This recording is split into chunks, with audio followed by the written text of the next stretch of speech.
All right. So tonight we have a Q&A. Yeah? Then tomorrow we have a closing talk. During retreat, mindfulness seems to drop suddenly and must be built up. Let me see. It must be built up again. What factors are causing this condition?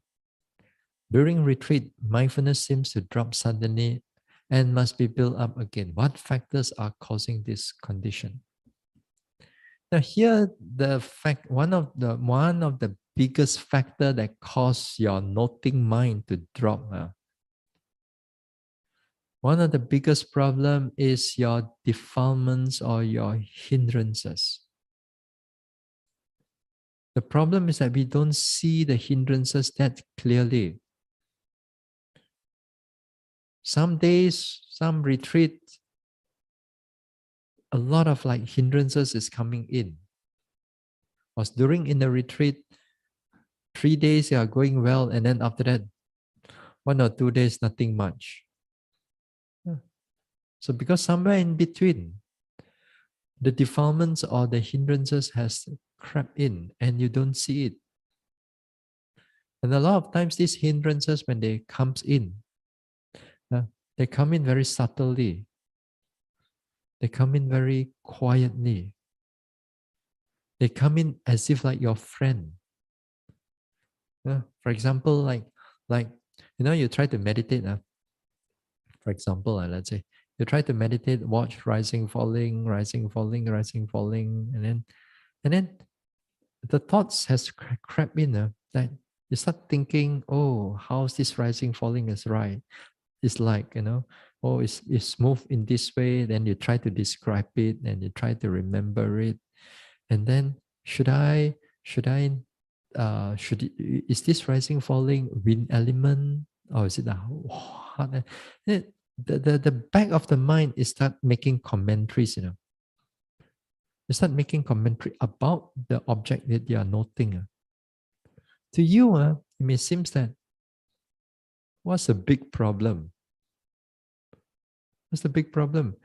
But the bigger problem is not actually this commentary, but this commentary, it will lead to more and more thinking. And then after that, the whole noting mind collapse, as if like nothing there, and a lot of thinking mind comes up. A lot of thinking mind comes up. It's all because it's already connected to a bit of agitation that come up, and you don't take note of it, and it's trigger it, and then like that, you come in further, then the whole day and night, and then you go in this one, things like that. Yeah? Or even like, for example, during the retreat, then you somehow go and touch your mobile phone and go and see your apps and see your messages. You just take 1 or 2 look only, 5 hours gone. 5 hours gone. Yeah. But we're looking at the message. I mean, this is to you is important, important. I just have to see, just have to pick only. Yeah lah, pick only lah. Yeah. These things happen. As I said, it can come in as just like as if like it tells you that it's something important. It tells you like it is, it is as if like a friend. But it triggers after that, it triggers a lot of it. And then after that, 2 or 3 days, cannot meditate. The mind is not there. The mind keep on dropping. Yeah. So that's why, especially the beginners, the fragility of the noting mind, it's like it's a very, like a glass, sekali you drop money, pecah semua. Everything, spread out. So you have to be very careful with the mindfulness. And sometimes, for example, like daily activities. Sometimes over here, I may not have all the time to listen to your daily activities now, Sometimes I do. But beginners, I try to listen to it as much as possible. But these are the things that sometimes you have to take note, because it is when the daily activities are, it's where you're not fully mindful. And a lot of times, yogis tend to just let go. They don't care, don't bother. Yeah. They come in here, like for example, from your ladies' female hall, you come here, you don't pay attention. You just open the door up and then you walk as if like at home. You don't walk mindfully. You don't do carefully. So along the way, somewhere around, perhaps the thoughts already come in, desire already come in, planning already come in. But we don't see it carefully. We don't see it carefully. Then all these things keep running. So, other words, when later part when you're going for sitting or walking, oh, how come the mind is so much thinking? Yeah. If you are able to do your daily activities properly, carefully, mindfully, very sharply, very clearly, and more in a continuous manner, then when it comes into sitting, you don't have to start off with a walking.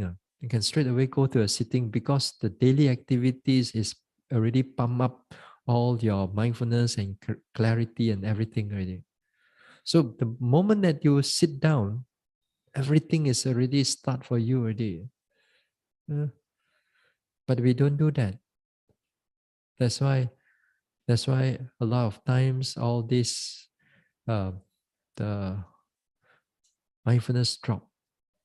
Uh, this thing, the mindfulness drop. So most of the yogis, this is where they are somewhere around their mindfulness become totally gone during in a retreat. These things, no matter how careful you are, yeah, how careful, it will still drop. That's a problem. But the thing now is that we don't want it to drop so much. We want it to be as little as possible. That means when there's not much of mindfulness, that means it's in a short time that you can able to bring back the clarity of the mind. But it will still drop once in a while, no matter how careful you are. Now here, what is important here is that when the mind drops, that you must have the skills to bring it back again. It's the skills to bring it back again. A lot of times people do not have the skill of to bring the whole mind back again. Therefore, when it drops for a long period of time, for a day or two or three or four, and then after that, confidence get very this one, it's not so strong anymore. So if you happen to drop, don't worry that it dropped. What is important is that build it up again.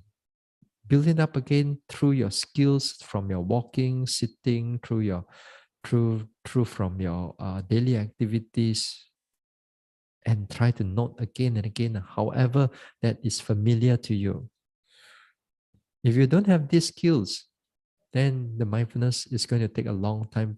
I mean, it's going to be very slower. No? So therefore, the skills is very important. No? How to actually pay attention, how to walk, how to sit, which object to note, which object don't note, things like that. I put it all as skills. So these are important. Every retreat that you go, somehow or another, the mind will drop. Somehow. As you grow higher, you get less.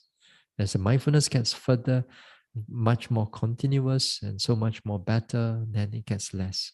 But the thing is that, especially in the beginner part, that's why in the beginning part, the way of vipassana, it will filter out a lot of yogi out on its own, because you cannot control the defilements, mindfulness keep on dropping, or noting mind keep on dropping. Therefore, when it's not dropping, there's no progress.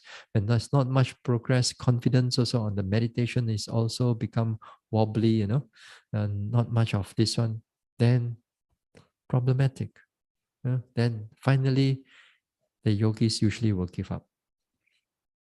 So don't fall into that category. So make sure that in retreat after retreat that you go in the future, you make the effort again and again, whether in the walking, sitting, or daily activities. Yeah. Then you will see a lot of progress. A lot of times also, a lot of times yogis are so involved into thinking a lot, planning, thinking, which insight, which this one, and so on. All this type of thinking, the surrounding, the noting. That also it become very difficult. And this type of thinking usually, if they are not careful, it goes into a lot of doubt, self-doubt. Become very doubtful about your own practice. Then of course, with that type of doubt now, of course, if you have a teacher, you can able to straighten your doubt, overcome your doubt, then well and good. But the problem is sometimes some yogis will keep on very curious, over curious about their meditation. I said, just pay attention, just note now. But they cannot. They just have to think. The further that you higher that you go, this type of doubt become less and less. All you know that it's just paying attention. Yeah. It's usually in the beginning part, there's a lot of thinking of how to do, what to do, and so on. Yeah. A lot of their sometimes the yogi's own idea. So much idea inside there, surrounding just a little bit of what they note. So that's why it slows down, or sometimes it becomes a hindrance to the progress of the yogi. Yeah. When you go further and deeper into the development, there's no time for you to think. The moment you start thinking about the object, immediately the progress stop there. It immediately shows you it stop. Then you stop all the thinking, it will start again. Nothing, changing. You start thinking, stop right there and show it to you. Yeah.